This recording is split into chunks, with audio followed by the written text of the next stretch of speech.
Bismillahirrahmanirrahim. Assalamualaikum warahmatullahi wabarakatuh. Alhamdulillah, puji syukur kita panjatkan atas kehadirat Allah Subhanahu wa Ta'ala, karena atas berkat limpahan rahmatnya lah sehingga kita masih dapat melanjutkan perkuliahan ini. Salawat serta salam tak lupa kita kirimkan kepada junjungan Nabiullah Nabi Muhammad SAW, di mana Nabi yang telah membawa kita dari alam kegelapan menuju alam yang terang benderang. Baiklah, pada kesempatan yang singkat ini, perkenalkan kami dari kelompok 8 yang akan membahas materi mengenai Nahdlatul Ulama. Sebelumnya, perkenalkan nama saya Sri Meldawati selaku pemateri pertama dan rekan saya atas nama Afifah Nur HN selaku pemateri kedua. Baiklah, langsung saja mengenai pengertian Nahdlatul Ulama. Nahdlatul Ulama atau yang disingkat NU merupakan salah satu organisasi Islam terbesar di Indonesia. Nahdlatul Ulama memiliki arti kebangkitan para ulama. Istilah kebangkitan itu sendiri pada dasarnya lebih aktif jika dibandingkan dengan kata perkumpulan atau perhimpunan. Sebagaimana kita ketahui, para ulama merupakan panutan, di mana umat akan mengikutinya. Oleh karena itu, dengan kepemimpinan para ulama, diharapkan arah kebangkitan dan kejayaan umat muslim serta kaum muslimin akan terlihat lebih jelas dan nyata.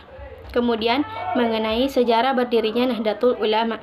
Nahdlatul Ulama atau yang disingkat NU, yang artinya kebangkitan para ulama, sebuah organisasi yang didirikan oleh para ulama pada tanggal 31 Januari 1926 ataukah 16 Rajab 1344 Hijriah di Kampung Kertopaten, Surabaya. Latar belakang berdirinya NU berkaitan erat dengan perkembangan pemikiran keagamaan dan politik dunia Islam kala itu. Pada tahun 1924 di Arab Saudi sedang terjadi arus pembaharuan. Syarif Hussain, Raja Hijaz atau Makkah yang berpaham Sunni, ditaklukkan oleh Abdul Aziz bin Saud yang beraliran Wahabi. Pada tahun 1924 juga di Indonesia, Kiai Haji Wahab Kasbullah mulai memberikan wawasannya pada Kiai Haji Hashim Asy'ari untuk perlunya didirikan NU. Berdirinya Nahdlatul Ulama tak bisa lepas dengan upaya mempertahankan ajaran Ahlus Sunnah wal Jamaah atau Aswaja, ajaran yang bersumber dari Al-Quran, Sunnah, Ijma, dan Qiyas. Seperti yang dikutip oleh Marijan dari Kiai Haji Mustafa Bisri, ada 3 substansi, yaitu yang pertama dalam bidang-bidang hukum-hukum Islam, menganut salah satu ajaran dari 4 mazhab, Hanafi, Maliki, Syafi'i, dan Hambali, yang dalam praktiknya para Kiai Nahdlatul Ulama menganut kuat mazhab Syafi'i. Yang kedua dalam soal tauhid atau ketuhanan, menganut ajaran Imam Abu Hasan al-Asy'ari dan Imam Abu Mansur al-Maturidi. Ketiga, dalam bidang tasawuf, menganut dasar-dasar ajaran Imam Abu Qasim al-Junaidi. Kemudian, biografi pendiri Nahdlatul Ulama. Kiai Haji Hashim Asy'ari dilahirkan pada tanggal 10 April 1875 atau menurut penanggalan Arab pada tanggal 24 Zulqaidah 1287 Hijriah di Desa Gedang, Kecamatan Diwe, Kabupaten Jombang, Jawa Timur. Beliau wafat pada tanggal 25 Juli 1947 yang kemudian dikebumikan di Tebu Ireng, Jombang. Kiai Haji Hashim Asy'ari merupakan putra dari pasangan Kiai Asy'ari dan Halimah. Ayahnya, Kiai Asy'ari, merupakan seorang pemimpin pesantren keras yang berada di sebelah selatan Jombang. Kiai Haji Hashim Asy'ari merupakan anak ketiga dari 11 bersaudara. Sejak anak-anak, bakat kepemimpinan dan kecerdasan Kiai Haji Hashim Asy'ari memang sudah nampak. Dalam usia 13 tahun, ia sudah membantu ayahnya mengajar santri-santri yang lebih besar ketimbang dirinya. Usia 15 tahun, Hashim meninggalkan kedua orang tuanya berkelana memperdalam ilmu dari satu pesantren ke pesantren lain. Mula-mula ia menjadi santri di pesantren Wonokoyo, Probolinggo, kemudian pindah ke pesantren Langitan, Tuban, pindah lagi ke pesantren Trenggilis di Semarang. Belum puas dengan berbagi ilmu yang dikecapnya, ia melanjutkan di pesantren Kedamengan, Bengkalan, di bawah asuhan Kiai Cholil. Kiai Haji Hashim Asy'ari belajar dasar-dasar agama dari ayah dan kakeknya, Kiai Usman, yang juga pemimpin pesantren Gedan di Jombang. Sejak usia 15 tahun, beliau berkelana menimba ilmu di berbagai pesantren, antara lain Pesantren Wonokoyo di Probolinggo, Pesantren Langitan di Tuban, Pesantren Telinggis di Semarang, Pesantren Kedamengan di Bengkalan, dan Pesantren Siwalayan di Sudiarjo. Tak lama, Hashim pindah lagi di Pesantren Siwalayan Sidoarjo, di pesantren yang diasuh Kiai Yakub. Inilah agaknya Hashim merasa benar-benar menemukan sumber Islam yang diinginkan. Kiai Yakub dikenal sebagai ulama yang berpandangan luas dan alim dalam ilmu agama. Cukup lama, 5 tahun, Hashim menyerap ilmu pesantren di Siwalayan, dan merupanya Kiai Yakub sendiri menyukai pemuda yang cerdas dan alim itu. Maka Hashim bukan saja mendapat ilmu, melainkan juga istri. Ia yang baru berumur 21 tahun dinikahkan dengan Khadijah, salah satu putri Kiai Yakub. Baik, mungkin itulah penyampaian materi dari saya. Sekian dan terima kasih. Kemudian akan dilanjutkan oleh rekan saya atas nama Afifah Nur HN. Bismillahirrahmanirrahim. Assalamualaikum warahmatullahi wabarakatuh. Saya Afifah Nur HN, selaku pemateri kedua dari rekan saya atas nama Sri Meldawati. Baik, materi selanjutnya adalah Lembaga Pendidikan Islam Nahdlatul Ulama. Sejarah pergerakan Nahdlatul Ulama adalah sejarah pendidikan Nusantara, di mana pohon organisasi Nahdlatul Ulama itu sangat rimbun oleh lembaga-lembaga pendidikan seperti pesantren, majelis taklim diniyah, madrasah, dan perguruan tinggi. Dalam hal pendidikan, Nahdlatul Ulama merupakan salah satu lokomotif pembaruan pendidikan. Nah, keberadaan pendidikan di wilayah Nahdlatul Ulama berawal dari keberadaan pesantren. Dalam pesantren, para kiai dahulu ketika pulang dari Timur Tengah ke Indonesia, sebagian besar mendirikan pesantren sebagai institusi pendidikan. Oleh karena pendidikan pesantren, maka keilmuan yang diutamakan adalah keagamaan, seperti halnya fikih, hukum, jurisprudensi, dan kitab fikih itu merupakan kebanyakan bahasa Arab. Maka untuk memahaminya diperlukan ilmu alat berupa nahwu saraf. Jadi pesantren itu memiliki perangkat keilmuan nahwu saraf. Pada perkembangannya, setelah kemerdekaan, terjadi pengembangan model pendidikan di pesantren. Hal ini berawal dari realitas bahwa semua santri yang keluar dari pesantren itu mampu menjadi kiai, sementara mereka tetap membutuhkan ranah pendidikan. Akhirnya mereka mendirikan sekolah-sekolah di kampung yang bernama madrasah.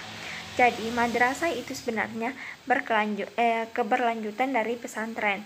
Di madrasah, materi keilmuan yang diajarkan pada awalnya adalah sama dengan yang ada pada pesantren. Bedanya, kiai tidak dalam lingkup madrasah, tidak seperti pesantren yang memiliki ciri ada santri, kitab kuning, kiai, pemondokan, dan masjid. Dalam konteks pendidikan Nahdlatul Ulama, sistem pendidikan pesantren yang telah lama melembaga bagi masyarakat Islam tidak bisa dilupakan. Keberadaan Nahdlatul Ulama hingga saat ini selalu ditopang oleh pesantren. Dari pesantren, basis kekuatan Nahdlatul Ulama dibangun dengan banyak melahirkan para ulama dan kiai yang kemudian membentuk Jamaiyah Nahdlatul Ulama dan berjuang di dalamnya. Jadi, keberadaan pendidikan di lingkungan Nahdlatul Ulama sebelum madrasah adalah pesantren. Saat ini, pendidikan pesantren berada dalam naungan Nahdlatul Ulama yang penanganannya diserahkan kepada Lajnat RMI, Lembaga Rabitat Ma'atadid Islamiyah. Sedangkan pendidikan madrasah berada dalam naungan Nahdlatul Ulama yang penanganannya diserahkan kepada Lembaga Pendidikan Ma'rif atau yang biasa disingkat dengan LPM. Selanjutnya adalah peran Nahdlatul Ulama dalam mewujudkan kemerdekaan NKRI. Ada dua. Yang pertama yakni keterlibatan Nahdlatul Ulama dalam mengusir penjajah. Belanda sebagai bangsa yang paling lama menguasai bangsa Indonesia sudah melakukan banyak kebijakan yang sangat merugikan rakyat Indonesia.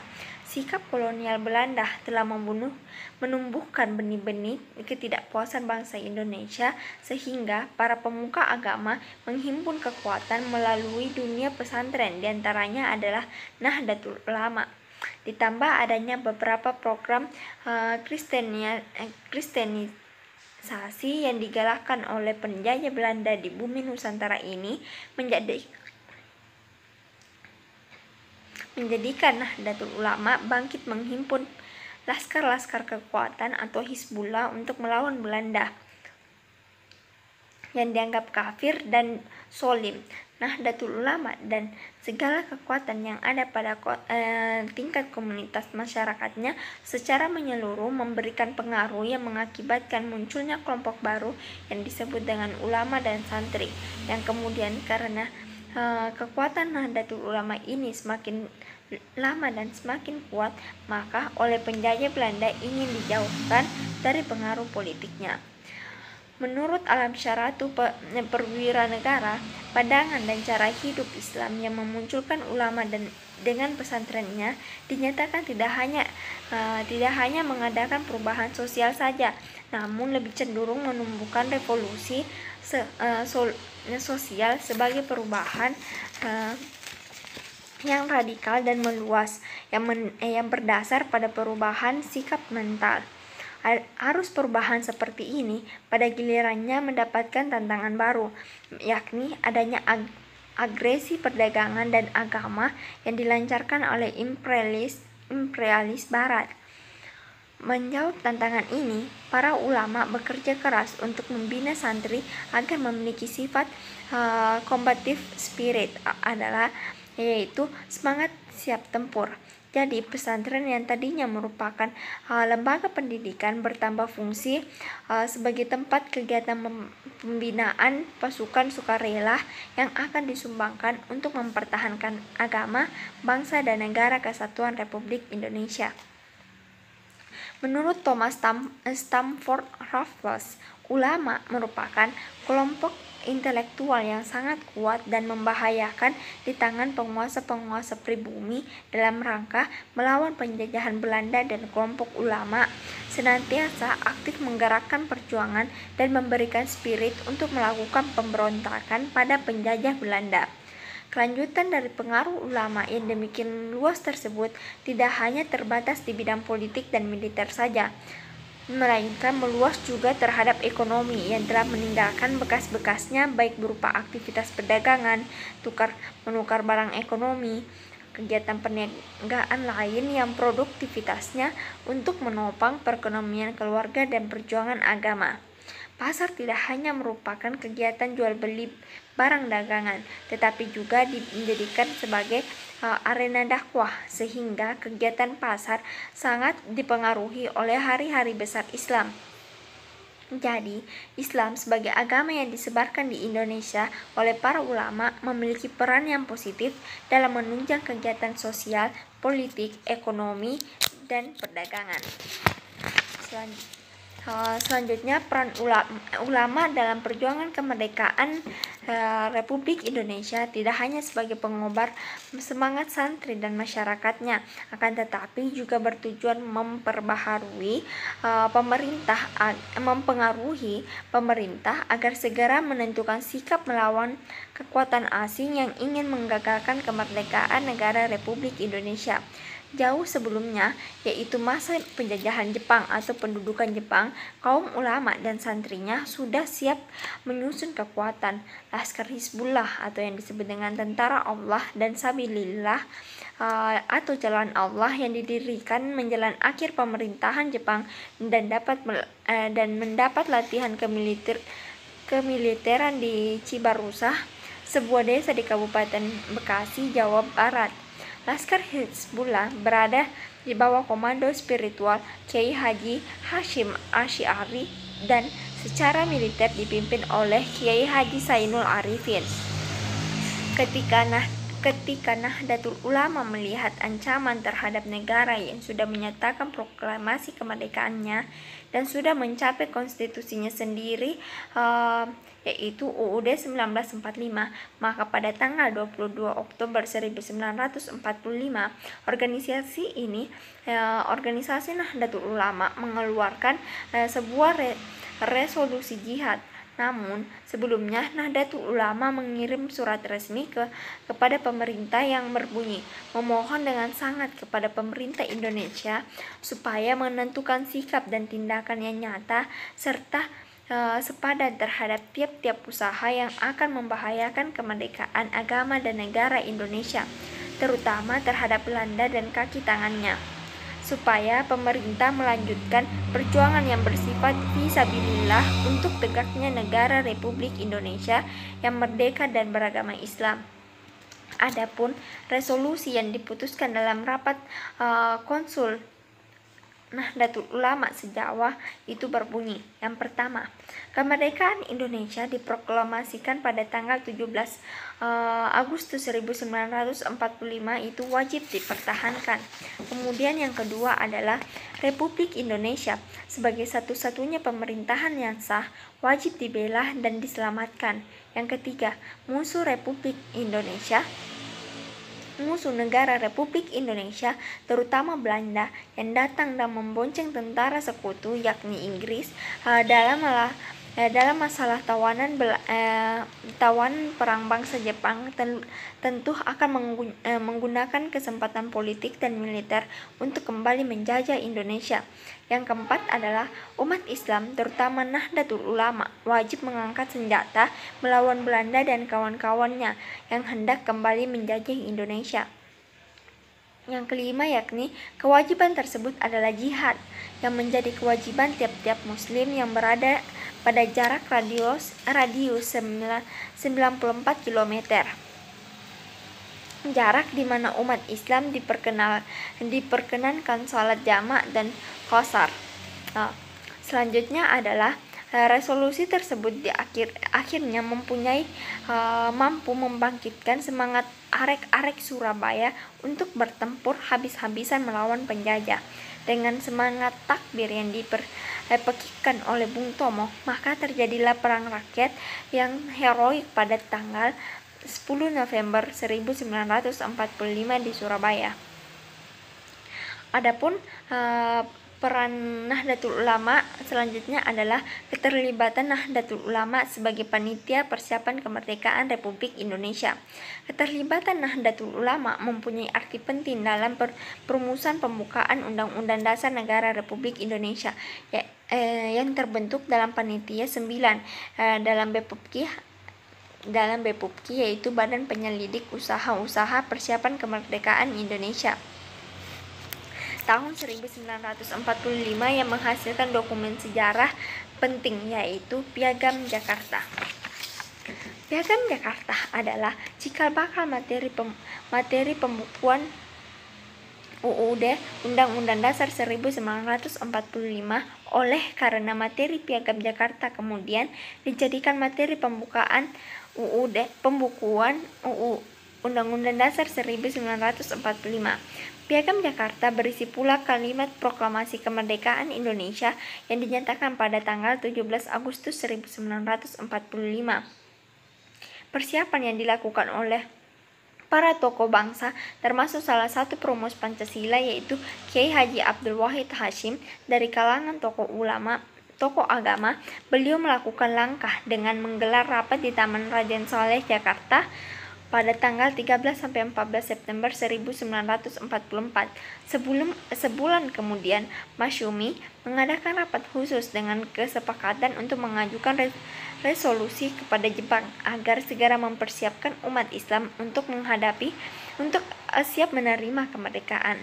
Kegigihan para pejuang TNI dan Laskar Hizbullah Sabilillah Nahdlatul Ulama menunjukkan kepada dunia bahwa bangsa Indonesia tetap eksis meskipun ibu kota sudah diluluhlantahkan oleh para kolonial Belanda. Perjuangan ini akhirnya membuahkan hasil dengan diakuinya kedaulatan negara Republik Indonesia dalam perundingan Konferensi Meja Bundar atau KMB. yang hasil keputusannya adalah Kerajaan Belanda menyerahkan kedaulatan negara Indonesia dan kemerdekaannya secara penuh dan tidak bersyarat dan tidak dicabut lagi. Itulah materi kami. Mohon maaf atas segala kekurangannya. Wassalamualaikum warahmatullahi wabarakatuh.